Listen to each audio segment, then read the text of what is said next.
Hey folks, Mike here today with some thoughts here on Ori and the Blind Forest, the Definitive Edition. I am playing this on PC. I have the Xbox Game Pass Ultimate program, so, I technically pay for it through that service.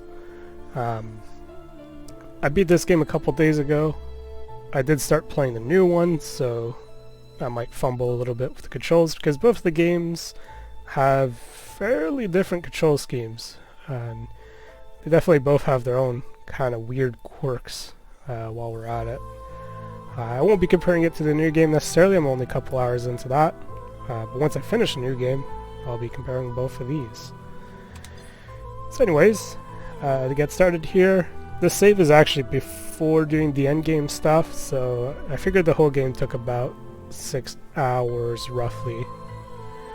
So what we're going to do here is load in kind of a middle of the road save where I've got most but not all the abilities. I was trying to figure out what I did and didn't have. And yeah, oops. I'm gonna drop down here. I'm gonna actually redo that and drop down and go to another part of the map and take a look at some of the newer content that was technically added in on this definitive edition of the game. Alright, third time's a charm. Let's see if I can get it done this time. There we go. Okay. Yeah, that's me, dang it. That's me kinda struggling with the controls, because the buttons are not the same. Alright, I'll give myself a little bit of a save file there. And then at least be able to continue. Right? Wrong button again. Alright. There's a teleporter down here. Whew! Alright, we made it. That was slightly embarrassing, but it is what it is. And we'll move forward from here. So this is a Metroidvania style game. In other words, it's kind of an open world, as you can see. However, there are various things gaining progress as you unlock new abilities or new things. You get access to new parts of the map. So for instance, there's water there, right here, that you might not be able to swim in, or doors that are closed that you can't open, different looking door / gate. And yeah, these are all the major areas you'll be going in to complete various tasks. Anyways, the reason I wanted to come here is this is a new area that's only in the definitive edition. There are 2 new skills apparently. And I say apparently because I somehow missed this when I was playing. I like spotted this area, I took a step in, I'm like, oh okay, I probably need something else, and so I figured I'd come back later, and turns out I beat the game. Which makes sense, right? This was added in after the game was completed, so you could still beat the game without coming through this area. So we'll go through it on video for the first time, which is probably a terrible idea if I'm trying to talk about the game, but it is what it is. So yeah, in terms of a Metroidvania style game, I'm personally not crazy about the genre. I think the problem I have with a lot of these games is that some of them are not necessarily well designed in terms of map and progression. Oh, I'm gonna have to go. Yep, I'm gonna have to go through the cutscene, right? Well, that's fine. So, this game, I found the map design was simple enough, and it also guided you in such a way that I didn't feel like I was backtracking very much. Right? You wind up doing whatever your mission is kind of close, but maybe like getting into the mission area you have to do all sorts of stuff and loop around and whatnot. But exiting, you know, you're exiting into kind of the more hub world out of the mission area, pretty much where you came in from, kind of thing. So, you know, they did take good care of designing the maps in such a way that, yeah, for instance, like down here I had to do a bunch of stuff, but like you finish, you just walk up and out. Same deal with some of these other areas. So, you know, definitely good map design.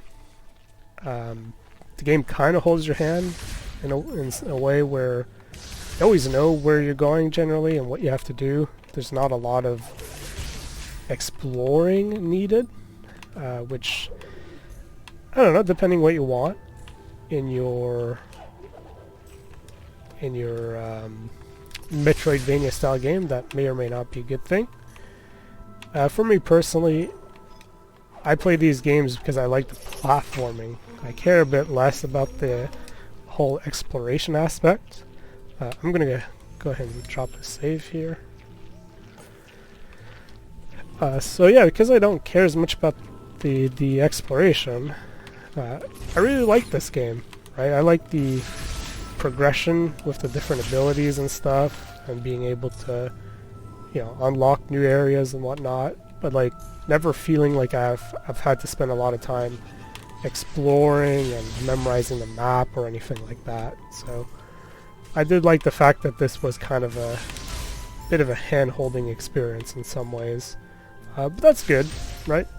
Different people want different things out of their Metroidvanias, like I said.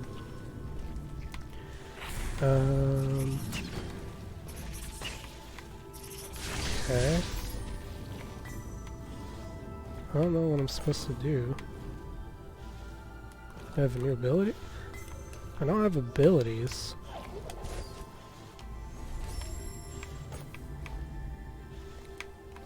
There's fire, but like...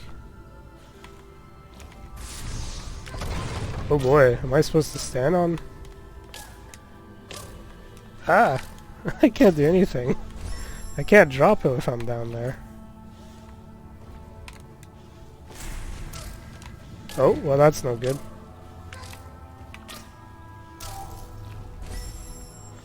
Well, that seems like kind of crap. Is it the one in the middle I have to get?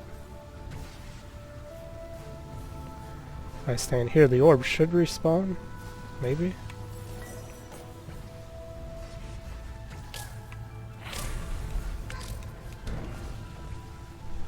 Okay. We'll drop safe here. That didn't feel right, but we'll go with it. Anyways. So yeah, I like the fact that, you know, it wasn't like a necessarily guessing game per se. Like, you knew where you had to go, you knew what you had to do. That's me failing the same jump twice. That's okay. Third time's a charm. Oh, now I'm stuck on the wall. Get off the wall. Okay, we're good.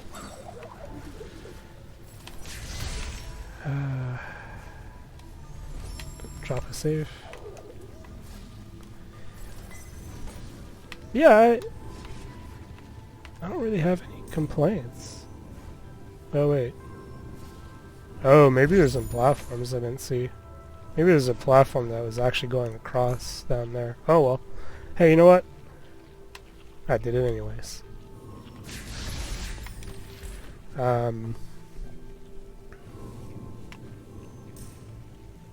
Yeah, it was enjoyable. I liked my experience with Ori. I think the controls generally work pretty well. I mentioned there are some quirks though. So this game doesn't really use the shoulder buttons, which is kind of weird. Like, it uses the triggers but not the bumpers. Like, it uses L2, R2 and not L1, R1 kind of thing. Which I have to look at the controller. Yeah, bumpers are the R1, L1 on an Xbox. I was confused which one's which. But other than that, I don't know. I don't really have any real complaints overall. The game looks pretty good, though I'm in a dark cavern, which is not the best way to show it off. Most of the game is really colorful and pretty. Like, there's very rarely dark areas like this. This area in particular is very different in that it is just really dark. There is an area of the game that's foggy, I suppose. Oh, there we go.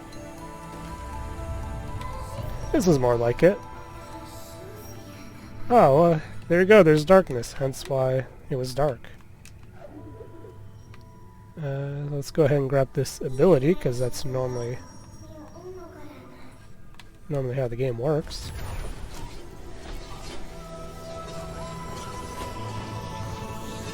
So this is going to be a new ability for me. Oh, well, there you go. It uses the shoulder button now. Ooh. Hey, let's get a save going.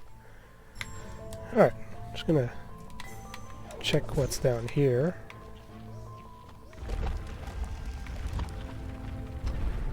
Oh, this is like a you gotta go fast kind of deal.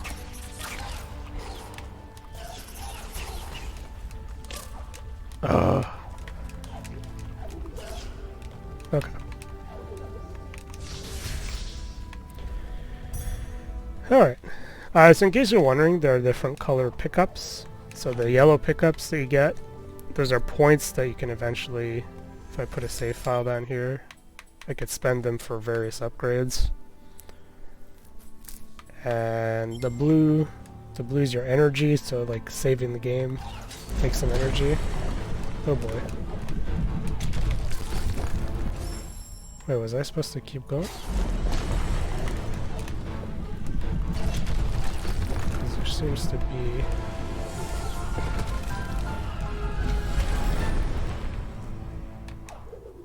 Oh.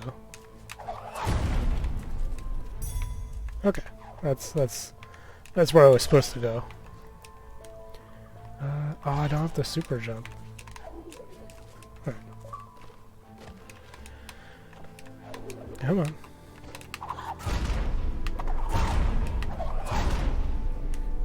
Yeah, energy, the blue stuff I was picking up, that's energy. So certain abilities might use it. The save uses it, definitely. And...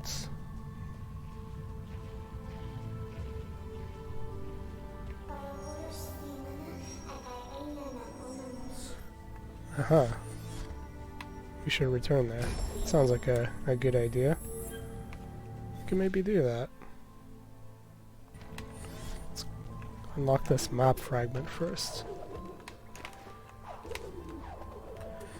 So this is one of the mechanics. There's a pickup which reveal parts of the map. So here's a whole area that we're probably going to have to go through for presumably the other upgrade that they added in this game after the fact.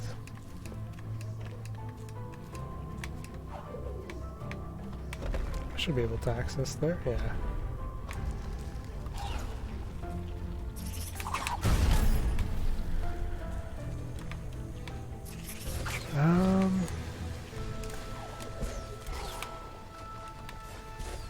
Yeah, I don't know. I don't really have too much else to add other than it's a great game. I like how it looks. I like how it plays. They've done some really cool stuff. And, you know, controls are a little quirky, a little weird. You get used to it, I suppose. And I don't know. Some parts of the game I might have struggled a little bit. You know, dying repeatedly on just me not being able to get the friggin' timing down for whatever reason.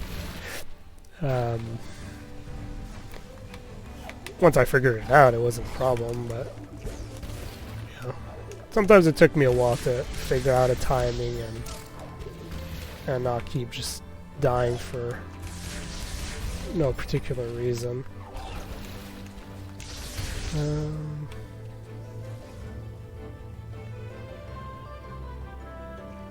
Use bash on light bursts. Whoops, that was dumb. I should have saved. Anyways, you get the idea. This game does depend. One of the quirks is that it does depend on you putting down saves, which not the end of the world. The new game actually doesn't do that anymore.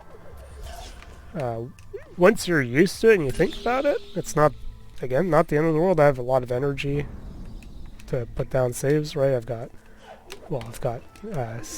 7 down there. So it's not like I have to think about it very often, but like, you know, save like this can save a lot of your progress, and the fact that you're able to save pretty close to anything that might be difficult makes it pretty handy to have. In case you do something stupid like that and just drop down if I think about it. But I don't know, the respawns are pretty instant, so again, very little downtime, can't complain too much about it.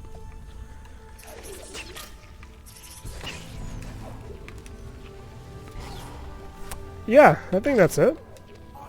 We'll end it here. Hope you guys enjoyed this video. And, like I said, that's Ori and the Blind Forest, which is the first of 2 games that they've put out in the Ori franchise.